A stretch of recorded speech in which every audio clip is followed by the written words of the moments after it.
Las medidas tomadas por el gobierno para enfrentar la pandemia han suscitado un debate constitucional complejo, tanto por su contenido material como por a quién le corresponde su control.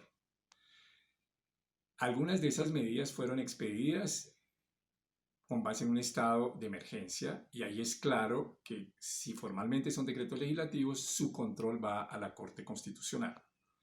Las que han suscitado mayor polémica son los decretos que han ordenado el aislamiento preventivo obligatorio, las cuarentenas generales, porque son formalmente decretos ordinarios que el gobierno expidió invocando el Código de Policía y algunas normas constitucionales sobre control del orden público. Y entonces ahí hay un debate complejo, porque esas medidas de cuarentena obligatoria, muchos consideramos que en su contenido material son constitucionales, porque son una medida proporcional para combatir la pandemia, dado el riesgo sanitario que existe, pero que no podían ser claramente tomadas con un decreto reglamentario porque no habría fundamento legal,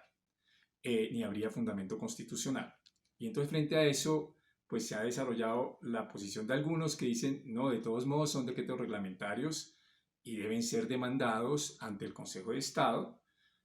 y otros que dicen son decretos reglamentarios y están bajo el control inmediato de legalidad del Consejo de Estado porque se hacen de todos modos dentro del marco de el estado de emergencia para combatir la pandemia.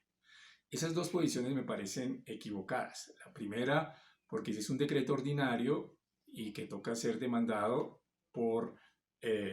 un ciudadano, habría que llegar a la conclusión de que son medidas inconstitucionales, porque no hay ningún fundamento legal para que el presidente pudiera tomar esas medidas de aislamiento preventivo obligatorio para todos. Algunos invocan la ley novena del 79, pero no solo el gobierno no la cita como su fundamento jurídico, lo cual ya la hace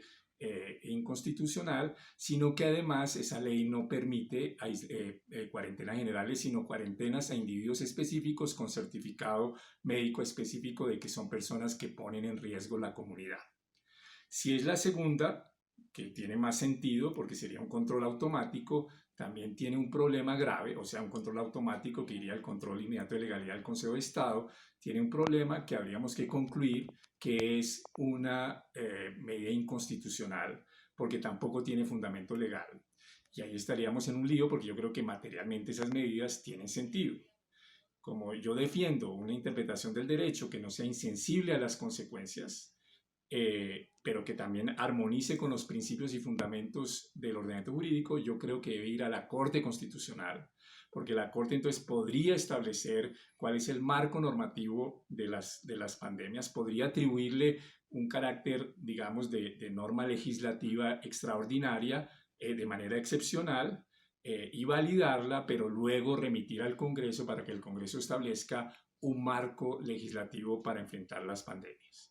Yo creo que lo que debió hacer el gobierno fue, por medio de estado de emergencia, dar primero un marco jurídico para las pandemias y luego decretar el aislamiento obligatorio. Pero como no lo hizo, creo que la mejor interpretación es la que permite el control automático por la Corte Constitucional de estos decretos por considerarlos materialmente legislativos, lo cual sería armónico con la jurisprudencia de la Corte, que ha dicho que las normas nacionales que tienen contenido material de ley en principio corresponden a la Corte Constitucional. Es un tema polémico, pero creo que es la mejor solución para preservar el ordenamiento y permitir enfrentar la pandemia dentro del marco constitucional sin poner en cuarentena la Constitución.